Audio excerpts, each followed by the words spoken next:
जरा सोचो तुम्हारी आंखों में किसी भी चीज के आर पार देखने की ताकत आ जाए। कुछ ऐसा ही होता है हमारी आज की कहानी में। कहानी की शुरुआत सुकीन नाम के एक आदमी से होती है जिसे सभी लोग काफी मनहूस मानते थे, क्योंकि उसके पैदा होते ही उसकी माँ की मौत हो गई थी और जब वो सिर्फ 8 साल का था तो एक बीमारी के चलते उसके पिता भी चल बसे, जिसके बाद से वो और उसका बीमार भाई दोनों अकेले पड़ गए। एक शाम जब वो घर जा रहा था तो उसकी नजर एक चोर पर पड़ी जो एक लड़की का बैग चुरा कर भाग रहा था। सुकीन ने तुरंत ही उस लड़की की मदद करने का फैसला किया, पर जैसे ही उसने उस चोर को नीचे गिराने के लिए मुक्का मारा तो वो मुक्का जाकर सीधा उस लड़की के ही लग गया, जिसके बाद वो बेचारी वहीं पर बेहोश हो गई। ये देखकर वो चोर तो काफी खुश था, पर सुकीन को लग रहा था कि शायद वो किसी अच्छे काम के लिए बना ही नहीं है, इसीलिए वो चुपचाप वहाँ से चला गया। थोड़ा आगे जाकर उसकी नजर एक आदमी पर पड़ी जिसे देखते ही सुकीन को एक अजीब सी शक्ति महसूस हुई। तभी उस आदमी ने सुकीन को अपने पास बुलाया और उसे एक ऐसा राज बताया जो उसने कभी सपने में भी नहीं सोचा था।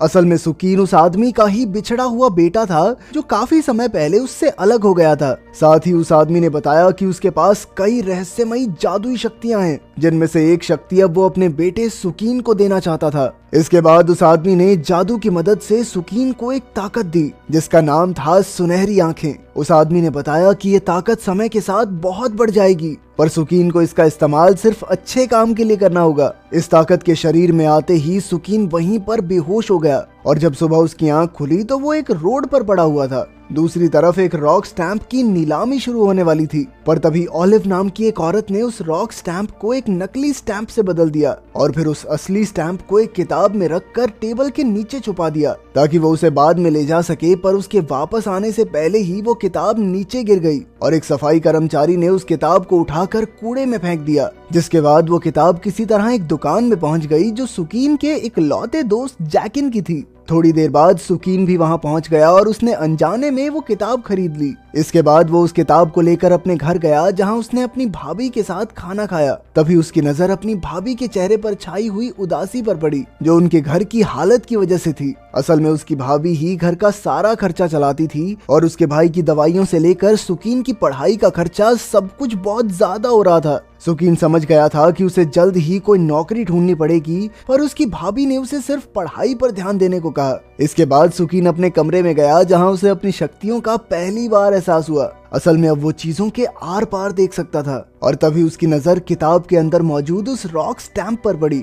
सुकीन को इस स्टैंप की असली कीमत का कोई अंदाजा नहीं था, इसीलिए वो उस स्टैंप को लेकर तुरंत ही अपने दोस्त जैकिन के पास पहुंचा और फिर वो दोनों मिलकर टैंग हू नाम के कलेक्टर के पास गए। सुकीन के हाथ में वो स्टैंप देखकर टैंग हू बहुत ज्यादा हैरान था, क्योंकि कुछ ही दिन पहले एक नीलामी में उसने वही स्टैंप खरीदी थी। इसीलिए उसने उस स्टैंप की जांच करने के लिए एक एक्सपर्ट को बुलवाया, जिसने अपनी जांच के बाद उस स्टैंप को असली घोषित कर दिया। एक्सपर्ट की जांच के बाद टैंग हू ने वो स्टैंप खरीदने का फैसला किया और जब उसने सुकीन से उसका रेट पूछा तो उन दोनों ने तुरंत ही उसका रेट 4 लाख बता दिया।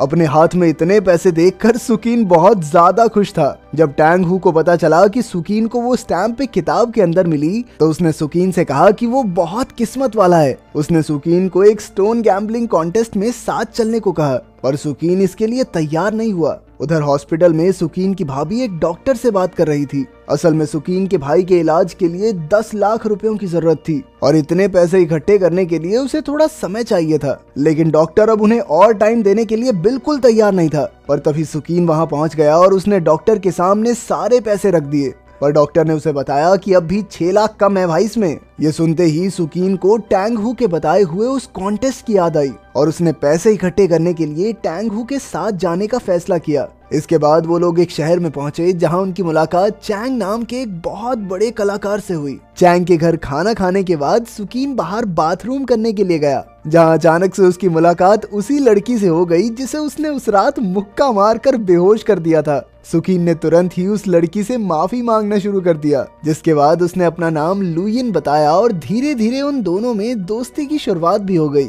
अगले दिन वो चारों एक साथ स्टोन मार्केट में गए, जहां चैंग ने उन्हें बताया कि अगर उन्हें एक पत्थर के अंदर से जेड मिल जाए तो वो लोग काफी पैसे कमा सकते हैं। उसकी ये बात सुनते ही सुकीन ने अपनी शक्तियों की मदद से एक पत्थर ढूंढा जिसके अंदर एक खास जेड मौजूद था। इसके बाद वो शानजो नाम के एक आदमी की दुकान पर पहुंचे, जहां सुकीन के बताने पर उन्होंने एक खास पत्थर को चुना। उस पत्थर को काटते ही उसके अंदर से एक बहुत ही खास जेड मिला, जिसे देखते ही शानजो ने उस पत्थर को बेचने से मना कर दिया। उसकी ये बात सुनकर टैंग हू को बहुत ज्यादा गुस्सा आया। वो तुरंत ही शानजो के साथ बहस करने लगा, जिसके बाद शानजो ने कहा कि इस मामले को सुलझाने के लिए उन्हें एक मुकाबला करना चाहिए। लेकिन जब टैंग हू के हाथ पहले ही वो नायाब पत्थर लग चुका था तो वो दोबारा मुकाबला क्यों करे। तो उनमें से कोई भी इस चीज के लिए तैयार नहीं हो रहा था। पर सुकीन को अपनी शक्तियों पर पूरा भरोसा था और वो तुरंत ही इस मुकाबले के लिए तैयार हो गया। होटल जाते वक्त उन चारों पर कुछ गुंडों ने हमला कर दिया, जिनसे बचने के लिए वो दो दो की टोली बनाकर वहां से भाग गए।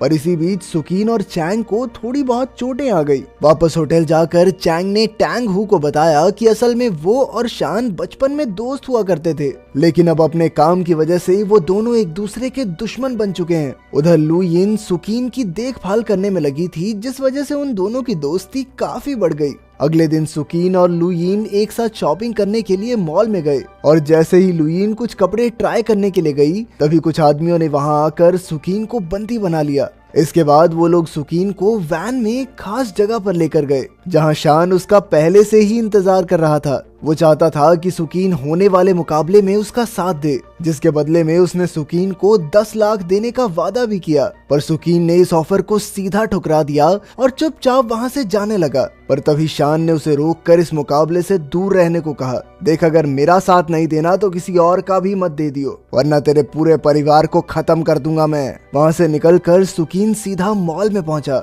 वहां उसे लुयीन कहीं भी नजर नहीं आ रही थी तो वो और ज्यादा डर गया। अगले दिन मैच के दौरान जब सभी लोग अपने पत्थर चुनने में लगे थे, तभी अचानक चैंग के फोन पर एक तस्वीर आई जिसमें सुकीन शान से मिल रहा था। चैंग को ये देखकर बहुत हैरानी हुई और उसने तुरंत वो तस्वीर टैंग हू को दिखाई। उन दोनों को लग रहा था कि शायद सुकीन उन्हें धोखा देकर शान का साथ दे रहा है, और जब उन्होंने इस बारे में सुकीन से पूछा तो उसने उन्हें विश्वास दिलाया कि भाई मैं तुम्हारी ही तरफ हूँ। तभी अचानक लुयीन भी वहाँ पहुँच गई और उसे सही सलामत देखकर सुकीन की जान में जान आई। इसके बाद सुकीन ने अपनी शक्तियों का इस्तेमाल करके एक पत्थर को चुना और जजेस को पकड़ा दिया। रिजल्ट्स के समय शानजो के पत्थर से तो एक काफी खास जेड निकला, जिसे देखकर चैंग काफी उदास हो गया, क्योंकि उसे लग रहा था कि अब तो शान की जीत पक्की है। लेकिन किसी को ये नहीं पता था कि शानजो ने अपने बॉस कायतू को खुश करने के लिए जजेस को बहुत सारे पैसे खिलाए थे। इसके बाद जब सुकीन की बारी आई तो उसके पत्थर में एक बहुत ही ज्यादा कीमती जेड निकला,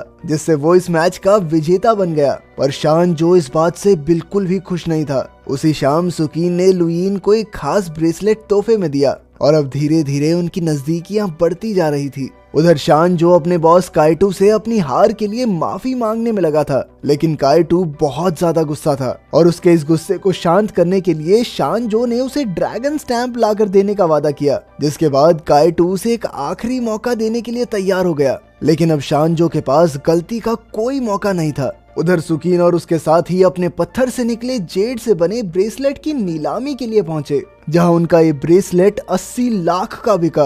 वो सभी लोग ये रकम सुनकर बहुत ज्यादा खुश हो गए। इसके बाद टैंग हू को स्टेज पर एक स्पीच देने के लिए बुलाया गया। पर अपनी स्पीच के दौरान टैंग हू ने अपनी जेब से 2 रॉक स्टैंप निकाले और सबके सामने नकली वाला रॉक स्टैंप फाड़ दिया, जिसका सीधा मतलब ये था कि असली रॉक स्टैंप का मालिक अब सिर्फ टैंग हू है। इसके बाद वो लोग अपनी जीत की खुशी मनाने के लिए क्लब में गए, लेकिन पार्टी के बीच में ही कुछ लोगों ने टैंग हू को बाथरूम से ही किडनैप कर लिया। जिसके बाद सुकीन को एक फोन आया और ये फोन किसी और का नहीं कायतू का था, जिसने टैंग हू को छोड़ने के बदले असली रॉक स्टैंप की मांग की। उधर शानजो अपनी गलती की माफी मांगने के लिए कायतू के पास पहुंचा, जो शानजो की गलती से हुए अपने नुकसान के लिए बहुत ज्यादा निराश था। पर कायतू को मनाने के लिए शानजो ने उसे एक राज बताया। असल में रॉक स्टैंप के ऊपर एक खजाने का नक्शा बना हुआ था और एक दूसरे देश का वासी होने की वजह से टैंग हू इस खजाने तक नहीं पहुंच सकता था। कायतू को ये प्लान तो बहुत अच्छा लगा, पर उसने शाबाशी देने की जगह शानजो का कत्ल कर दिया। उधर सुकीन और उसके साथी टैंग हू को बचाने के लिए कायतू के अड्डे में घुस गए, जहां उसके कुछ आदमियों का सामना करते हुए वो टैंग हू के पास पहुंच तो गए, पर वहां उन्होंने देखा कि टैंग हू एक टाइम बॉम्ब के साथ पिंजरे में बंद था, जो कि बहुत जल्द फटने ही वाला था। सुकीन ने अपनी शक्तियों की मदद से उस बॉम्ब को रोकने की बहुत कोशिश की, पर अभी वो इतना काबिल नहीं बना था। तभी कायतो भी वहां पहुंच गया और उसने बंदूक की नोक पर उन सभी को बंदी बना लिया। और अब उसकी शर्त थी कि अगर वो टैंग हू को बचाना चाहते हैं तो उन्हें वो रॉक स्टैंप उसके हवाले करना पड़ेगा।